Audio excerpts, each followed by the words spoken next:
केंद्र सरकारकडून मांडण्यात आलेल्या बजेटमध्ये शेतकरी, महाराष्ट्र तसेच देशातील उद्योग आणि उद्योजकांना काहीही मिळालेलं नाही, अशी टीका राष्ट्रवादी शरद पवार गटाचे आमदार माजी अर्थमंत्री जयंत पाटलांनी प्रश्न उपस्थित केलेत.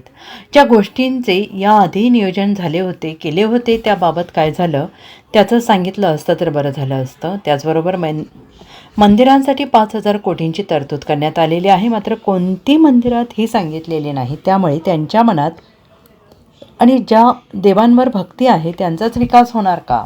इतरांचे देव मागे राहतील का? असा देखील सवाल जयंत पाटलांनी आजच्या केंद्रीय अर्थसंकल्पावर केला आहे. तसेच नेहमीप्रमाणे देशातील उद्योग आणि उद्योजकांना भरीव बूस्ट मिळेल असं काही दिसत नाही, अशी टीका देखील जयंत पाटलांनी बजेटवर केली आहे. माझ्याकडे नक्की किती देशावर कर्ज आहे, किती कर्ज फेडलं, किती काय याची आकडेवारी आत्ता नाही आहे. पण त्यांनी ज्या वेगळ्या योजना जाहीर केल्या त्या योजनांमध्ये देशात म्हणजे आयातीवर आपण अवलंब कमी राहूया असा प्रयत्न करू अशी भूमिका घेतली, जी चांगली भूमिका आहे. पण आत्मनिर्भर भारत ही घोषणा 2-4 वर्षापूर्वी आपण केलेली, त्याची प्रगती काय हे जर सांगितलं असतं त्यांनी तर त्याचा जास्त फायदा झाला असता, लोकांनाही कळलं असतं आपण देशात प्रगती करतोय किंवा नाही. दुसरा महत्त्वाचा भाग म्हणजे दुर्मिळ खनिजांचं उत्खनन करण्यासाठी सरकार पुढाकार घेणार आहे केरळ, आंध्र प्रदेशमध्ये, तामिळनाडूमध्ये. ही चांगली बाब आहे, कारण आता काही नवीन संशोधनं जगात जे आहेत त्यातले दुर्मिळ खनिज जर आपल्या देशात असतील तर आपण त्याला प्राधान्य दिलं पाहिजे आणि सरकारने इनिशिएटिव्ह घेतला पाहिजेत. यात काही अडचण नाही. विशेषतः सेमीकंडक्टर क्षेत्रात जास्त भर द्यायचा ही एक चांगली बाब आहे, कारण 40,000 कोटी रुपये त्यासाठी त्यांनी ठेवलेले आहेत. सेमीकंडक्टर म्हणजे आपण जे मोबाईलमध्ये बाकी छोट्या छोट्या चिप्स लागतात त्या सगळ्या चिप्स सेमीकंडक्टरचा बेस धरून तयार केलेल्या असतात. त्यामुळं ती एक चांगली बाब आहे. पण 40,000 कोटी रुपये पूर्ण हे त्या क्षेत्रात कमी आहे. 2-3 लाख कोटी रुपये तरी किमान ठेवले असते तर देशामध्ये वेगवेगळ्या भागात आता तैवानसारखा देश प्रचंड याच्यात गुंतवणूक करून जगात 1 नंबरचा झालेला आहे. आपण अजून त्याच्यात फारसं लक्ष दिलेलं नाही. त्याचबरोबर आपल्याकडे त्यांची जी भूमिका आहे त्यात 5 लाखापेक्षा जास्त लोकसंख्येच्या शहरासाठी पायाभूत सुविधा वाढवू अशी भूमिका ठेवली आहे. आता मग स्मार्ट सिटीची जी भूमिका त्यांची होती त्याचा रिझल्ट काय हे त्यांनी सांगितलं पाहिजे.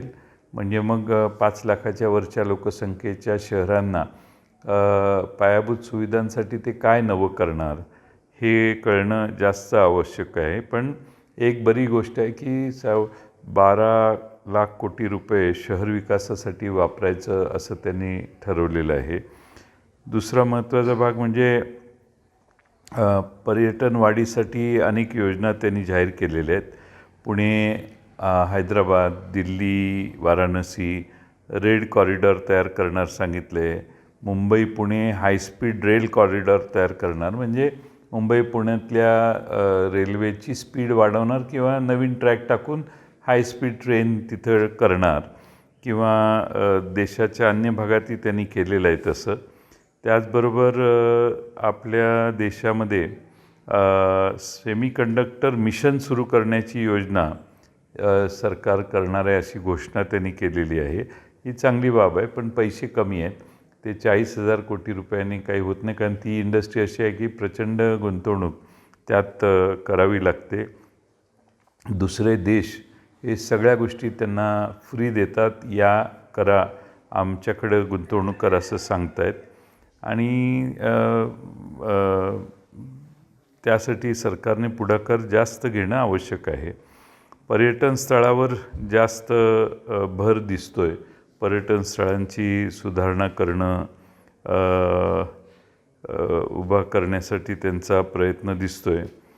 शेतकऱ्यांचं उत्पादन वाढवण्यावर भर, पण शेतकऱ्यांना काही विशेष पॅकेज किंवा उत्पादन कसं वाढवणार यावर मला माहीत नाही की त्यांनी विशेष डिटेलमध्ये काही उल्लेख केले आहे का.